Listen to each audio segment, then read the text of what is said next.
et bienvenue à notre chaîne de Impact Voice TV. Oui, le Impact Voice TV est cette chaîne-là qui impacte des vies. Parce que n'oubliez pas, ensemble, nous impactons le monde. Alors ce matin, nous sommes à notre émission Qui es-tu? L'émission Qui es-tu est une émission qui va nous conduire ou bien qui va nous permettre de découvrir notre véritable identité en Jésus-Christ. Qui nous sommes et pourquoi devons-nous découvrir notre identité en Christ? Pourquoi c'est important de découvrir notre identité en Christ? Pour quelle fin? Pour quelle finalité? Pourquoi cela est important? Alors, durant cette émission Qui es-tu? Nous aborderons des thématiques qui vont nous donner un arsenal de connaissances pour que nous puissions nous lever pour pouvoir posséder ce qui nous a été donné par notre Dieu depuis la création du monde. Alors ce matin, nous allons aborder notre première thématique dans notre émission Qui es-tu? Et je suis assez enthousiaste parce que je veux rendre grâce à Dieu qui a rendu ce moment possible. Et comme je vous ai dit, nous ne ferons rien qui n'ait été inspiré par le Saint-Esprit. Parce que je sais que si c'est le Saint-Esprit qui met cela dans mon cœur, dans mon esprit, alors ça veut dire qu'il a déjà préparé les cœurs qui sont censés être impactés par ce message. Alors, notre thème, c'est pourquoi tu n'entends pas la voix du Saint-Esprit? Pourquoi tu n'entends pas la voix du Saint-Esprit? C'est assez courant, c'est assez commun chez les chrétiens, les enfants de Dieu, de faire face au silence de Dieu, qui peut avoir deux significations. La première signification, c'est Dieu, le Saint-Esprit, est en train de travailler dans le secret. Par rapport à ce que tu lui as demandé, il est en train de mener des batailles que tu ne peux pas voir dans le secret. Et la deuxième possibilité, c'est que il t'a donné des instructions que tu n'as pas respectées ou que tu refuses de respecter. Par conséquent, il ne peut pas te parler ou bien il ne te parle plus. Nous allons voir quelques faits, quelques facteurs que j'ai pu relever en partant de mon expérience. Et le premier facteur, vraiment un facteur clé chez moi, de ne pas entendre la voix du Saint-Esprit, c'est la désobéissance. Très souvent, on s'approche vers Dieu avec des projets, avec des demandes, avec des requêtes. Parfois, nous nous présentons une situation. Et souvent, l'Esprit de Dieu nous parle. Dans les Écritures, il est écrit que la voix de Dieu est une petite voix qui murmure. C'est jamais une voix qui met la pression, tu as la pression, c'est jamais une voix qui te met de pression. La plupart du temps, et c'est même d'ailleurs ça, c'est une petite voix douce qui te murmure quelque chose à l'oreille. Et souvent, on s'est retrouvé en train d'écouter cette petite voix qui murmure à notre esprit, mais on a décidé, de ne pas écouter cette voix parce que, on avait déjà pris nos décisions. Et souvent, on va vers Dieu en ayant déjà pris nos décisions. Et quand on s'approche de lui, on s'approche juste en se disant qu'il va mettre le hoquet. Mais Dieu ne met le hoquet que sur ce qui est de sa volonté. Il ne mettra jamais le hoquet sur quelque chose qui ne fait pas partie de sa volonté. Il faut déjà oublier ça, d'accord? Donc, il y a le premier facteur, c'est la désobéissance à la voix de l'esprit. Alors, si tu te reconnais que tu as souvent l'habitude de mépriser la petite voix douce qui murmure à l'oreille de ton esprit par rapport à quelque chose, je pense qu'il faut, bien qu'il faille que tu te, tu te remettes en question et que tu recommences, voilà, à, à lire, que tu recommences à écouter cette voix qui te parle lorsque tu présentes une situation à ton Dieu. Et parfois, cette voix ne parle pas toujours comme nous voulons. Ça peut te dire non, ça peut te dire oui, ça peut te dire attends. Quoi que ce soit, peu importe l'instruction que tu vas recevoir en demandant, je te conseille, voilà, d'obéir. Donc, le premier facteur, c'est la désobéissance à la voix de l'esprit. Nous avons un autre facteur qui est tout aussi important que la désobéissance, c'est une communication unilatérale. La majorité des chrétiens n'ont pas une véritable relation avec le Saint-Esprit. Je tiens à préciser ici que le Saint-Esprit est une personne. Une personne ressent des émotions, la joie, la tristesse, l'amour et tout ce que vous pouvez imaginer comme émotions qui existent chez un homme avec grand H, bien évidemment. Et la Bible dit, n'attristez pas le Saint-Esprit. Quand on dit déjà n'attristez pas, c'est un sentiment de tristesse et la tristesse est une émotion. Et il n'y a que les hommes qui, voilà, éprouvent des émotions. Et le Saint-Esprit a été cette personne-là que Jésus-Christ nous a laissé quand il montait au ciel pour continuer l'œuvre qu'il avait commencée. Alors le Saint-Esprit est en nous, puisqu'il vit en nous, puisque nous sommes censés être son temple, alors il vit en nous. Et lorsque nous nous approchons du Saint-Esprit, toujours pour une requête, il s'attend, voilà, à ce que nous ayons une relation avec lui. Et la relation n'est pas unilatérale. Vous et moi, nous convenons que lorsqu'une relation est unilatérale, la plupart du temps, elle ne mène nulle part. Imaginez-vous être en relation avec quelqu'un et vous êtes la seule personne tout le temps à faire des efforts, à essayer de faire ceci. L'autre en face de toi, voilà, ne manifeste pas un intérêt par rapport à ce que tu fais. Et la plupart du temps, c'est ce que nous faisons lorsque nous nous approchons de Dieu.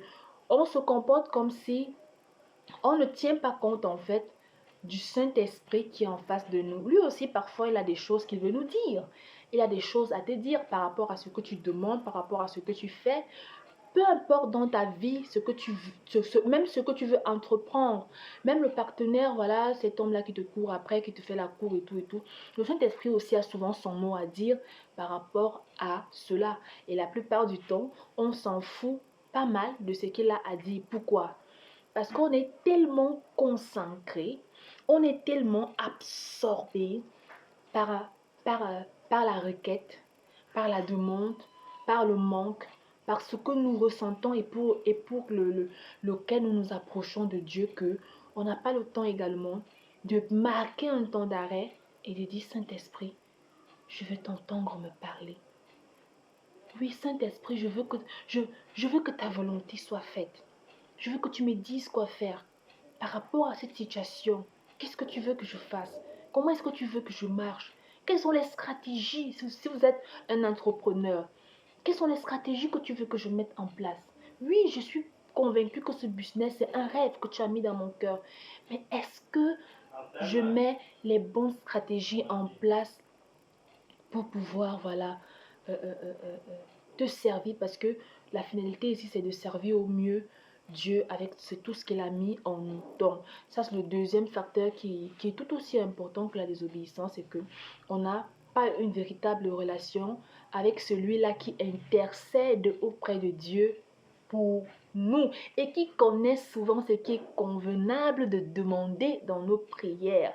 Donc, à partir d'aujourd'hui, apprenez à communiquer avec le Saint-Esprit et aussi à tenir compte de ce qu'il a à vous dire. Et par conséquent, vous devez faire silence. Vous devez lire votre Bible. Parce qu'une chose est sûre, c'est que au travers des Écritures et même au travers d'une personne, il va vous répondre par rapport à votre requête. Voilà. Nous avons un autre point, c'est l'impatience. Les enfants de Dieu sont tellement impatients. C'est vraiment le comble chez nous, hein. Moi aussi, hein, je suis en train voilà, de lutter avec ça. Nous sommes tellement impatients. Et la parole de Dieu dit dans le livre de Habakkuk, si elle tente, nous allons lire Habakkuk chapitre 2, et nous sommes ici au verset 3, nous allons lire vers la fin. Elle dit, car c'est une prophétie dont le temps est déjà fixé. Écoutez bien, c'est une prophétie donc le temps est déjà fixé. Elle marche vers son terme et elle ne mentira pas. Si elle tarde, attends-la, car elle s'accomplira certainement. Ici, on a vraiment besoin de s'armer de patience. C'est une très grande qualité, c'est une très grande vertu que nous, en tant qu'enfants de Dieu, on doit cultiver de la patience. Dieu répond à nos prières, il répond à nos requêtes, mais il répond en son temps. Oh Seigneur, je veux monter un business de. Il dit d'accord, je te l'accorde, mais j'ai prévu que tu feras ce business en 2030 ou en 2030 ou en 2035. Et entre-temps, nous sommes en 2025. Tu ne fais que harceler Dieu, tu ne fais que harceler Dieu, tu ne fais que harceler Dieu. Pendant que tu es dans l'attente, c'est un meilleur moyen pour toi de te former dans ce que tu veux faire. Tu veux peut-être faire, je sais pas, tu veux monter une entreprise immobilière. Dieu te donne la possibilité, pendant que tu es en train d'attendre, de travailler avec les autres personnes qui sont déjà dans le domaine, d'apprendre comment cela se passe, quelles sont les erreurs à éviter, qu'est-ce qu'il faut faire, quelles sont les stratégies à mettre en place. Ça te donne même la possibilité de bien mûrir encore ton projet et de mettre tout ce qu'il faut en place. Lorsque le temps fixé arrive pour toi de monter ce business, le temps fixé par Dieu arrive pour toi de monter ce business, tu as déjà tout ce qu'il te faut pour ne pas échouer. Tu as déjà tout ce qu'il te faut pour que même lorsque tu vas rencontrer les difficultés en chemin, parce que oui, tu vas en rencontrer les difficultés dans ton business, tu sauras quelles sont les manières, quels sont les gestes en fait à faire, voilà, pour monter la pente, pour ne pas fermer les portes, pour ne pas mettre la clé sur les verrous. Tu le sauras. Dieu est un fin stratège. C'est un tout autre avantage de cultiver l'esprit de patience. La patience également est un facteur qui nous empêche d'écouter la voix du Saint-Esprit. Quand on est tellement impatient, on veut tellement ces choses là. Pendant ce temps, le Saint-Esprit est en train de murmurer à l'oreille de ton esprit que pendant que tu es en train d'attendre ce contrat de travail, cette opportunité professionnelle, tu peux faire ça. Tu peux te former ici. Tu peux. Il te donne même des stratégies et des directives. Pourquoi? Parce qu'il connaît les responsabilités qui t'attendent par rapport à ce que tu lui as demandé. Il connaît ce que cela implique que parfois toi, tu n'as même pas pris en considération. Donc, c'est important pour toi, voilà, de cultiver l'esprit de patience. Il faut tellement être patient. L'impatience nous empêche d'écouter la voix de l'esprit. Il y a un autre facteur. Là-bas, alors, là-bas, alors, c'est... Là-bas, c'est vraiment la parole de Dieu dit dans le livre d'Ésaïe. Oui, la main de Dieu n'est pas trop courte pour sauver, ni son oreille trop dure pour entendre. Mais qu'est-ce qui met une séparation entre nous et Dieu? C'est le péché. Et chacun va donner sa définition du péché parce que tout le monde va tirer ça comme ça, de part et d'autre. Non, moi je pense que le péché c'est ça. Et moi je pense que le péché c'est ça. Mais peu importe la définition que vous allez donner au péché et peu importe ce que vous allez inclure dans le mot définition du péché dans la vie de tous les jours, vous devez comprendre que le péché également est un facteur qui nous empêche d'entrer en communion avec le Saint-Esprit. Par conséquent, ça nous empêche d'écouter la voix de l'Esprit de Dieu. N'oubliez pas que dans la Bible, il est écrit: ton corps est le temple du Saint-Esprit. Si tu souilles ton corps, je pense que tu es en train de souiller la maison du Saint-Esprit. Et comme dans la Bible également, il est écrit: est-ce que Dieu et maman peuvent vivre dans un même temple?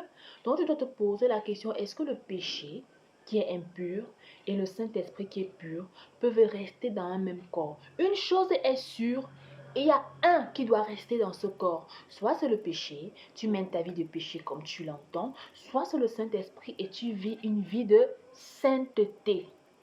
Sainteté qui vient de Saint-Esprit. Donc c'est important vraiment. Il faut revoir ça, hein. Il faut revoir ça, il faut s'examiner. Moi aussi je me suis examinée comme il faut. Voilà, ne pensez pas que je me suis examinée, je me suis placée devant l'Esprit de Dieu parce que ça c'est un facteur. Et c'est même d'ailleurs le facteur qui dérange pas mal de chrétiens aujourd'hui. Pas mal de chrétiens, ça dérange pas mal de chrétiens et ça nous empêche vraiment d'écouter la voix du Saint-Esprit. Et par conséquent, les enfants de Dieu stagnent. Ils stagnent, ils ne prospèrent pas. On se dit: mais pourquoi les autres prospèrent? Ceux qui adorent les faux dieux, pourquoi ils prospèrent? Pourquoi tel genre de personnes prospèrent? C'est parce que eux, ils savent écouter la voix du Dieu que eux ils servent. C'est ça la différence. Eux, ils écoutent la voix du Dieu qu'ils servent, qu'ils ont choisi de servir. Et ils respectent les instructions que ces dieux-là leur donnent. Et par conséquent, ils prospèrent. Par contre, toi, le chrétien, on te dit: vis une vie d'abstinence. La sexualité dans le mariage est meilleure.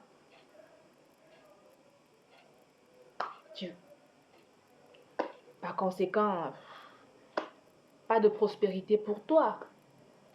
Vraiment pas de prospérité pour toi parce que je ne sais pas comment est-ce que le Saint-Esprit va t'aider à prospérer si déjà tu ne respectes pas les principes de la prospérité. D'accord? Toi-même, tu pars tout détruire et tu attends à ce que, voilà, qu'il y ait un miracle, c'est pas trop, voilà. Donc, c'est important, c'est un autre facteur, le péché. Il y a un autre facteur. Vous savez, nous sommes dans le monde, nous sommes dans la modernisation, je vais dire, la mondialisation. Il y a tellement d'applications, vraiment trop d'applications. On peut perdre du temps dans Facebook, on peut perdre du temps dans TikTok, Instagram, toutes ces applications-là.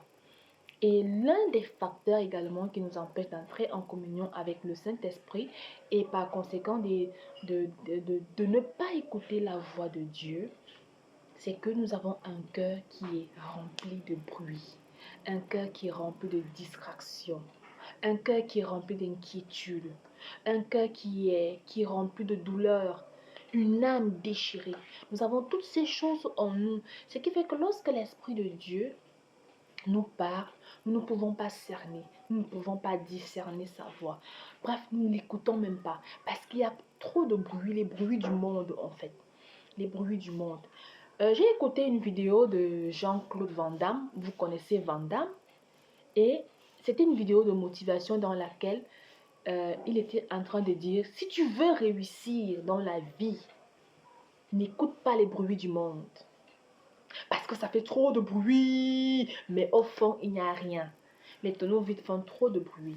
Si tu veux écouter la voix de l'Esprit de Dieu, si tu veux entendre la voix, si tu veux entendre le Saint-Esprit te parler, n'écoute pas les bruits du monde. Libère-toi. Je sais que c'est pas toujours évident lorsque, voilà, on est un peu soucieux, on a des difficultés, on, on ne s'en sort pas sur certaines choses et on se dit, comment est-ce que je vais faire? Je sais de quoi je parle parce que moi aussi, je suis comme vous. J'éprouve des sentiments de tristesse, de déception, de dépression, de douleur, toutes ces choses-là. Et pendant que nous partons devant Dieu, qui a dit, venez à moi, vous qui êtes fatigués et chargés, et je vous donnerai du repos. Et vous connaissez également la parole de Dieu qui dit, mon joug est léger. Tu pars devant Dieu. Tu prends ton fardeau qui est lourd là. Oui, oui, oui. Le fardeau qui te fait fléchir les genoux là. Oui, oui, oui, oui. Oui, ce fardeau là justement qui t'empêche d'écouter la voix de l'Esprit de Dieu, de l'entendre même te parler. Oui, ce fardeau là. Le fardeau là. Oui, le fardeau là. Tu pars, tu le déposes, tu le déposes à la croix. Tu le déposes à la croix et tu laisses Dieu gérer. Et pendant ces moments de faiblesse, tu vas entendre l'Esprit de Dieu te parler parce que tu te serais vidé complètement. C'est vraiment un exercice qu'on doit tous apprendre à faire, à se vider des distractions, des soucis, les bruits du monde, le monde avec toutes ces distractions, à se vider pour pleinement profiter de cette communion, de la beauté, de la présence de notre Dieu. Puis cette beauté, la beauté de la présence de notre Dieu, on doit vraiment se vider. Et le Saint-Esprit est cette personne-là qui est tout le temps avec nous, qui sera toujours avec nous jusqu'à la fin du monde. Apprenons à l'écouter. Cherchons à en apprendre davantage, voilà, sur la personne du Saint-Esprit. Quels sont ses attributs? C'est quoi son caractère? Qu'est-ce qu'il aime? Qu'est-ce qu'il aime? C'est un peu comme ton ami, c'est un peu comme ton mari, c'est un peu comme ton épouse. Qu'est-ce qu'il aime? Qu'est-ce qu'il n'aime? Qu'est-ce qu'il aime? Qu'est-ce qu'il n'aime pas? Qu'est-ce qu'il a Christ? Voilà, qu'est-ce qui le rend heureux? C'est important de savoir tout ça.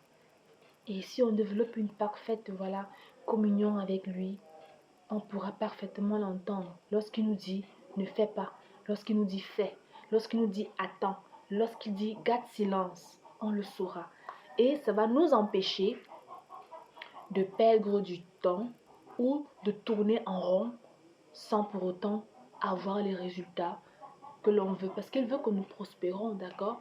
Et dans chaque domaine de votre vie ou dans chaque domaine de notre vie, nous devons apprendre à communier et à écouter le Saint-Esprit qui nous parle. J'espère que cette vidéo t'a béni et à la prochaine à la prochaine fois pour une autre thématique.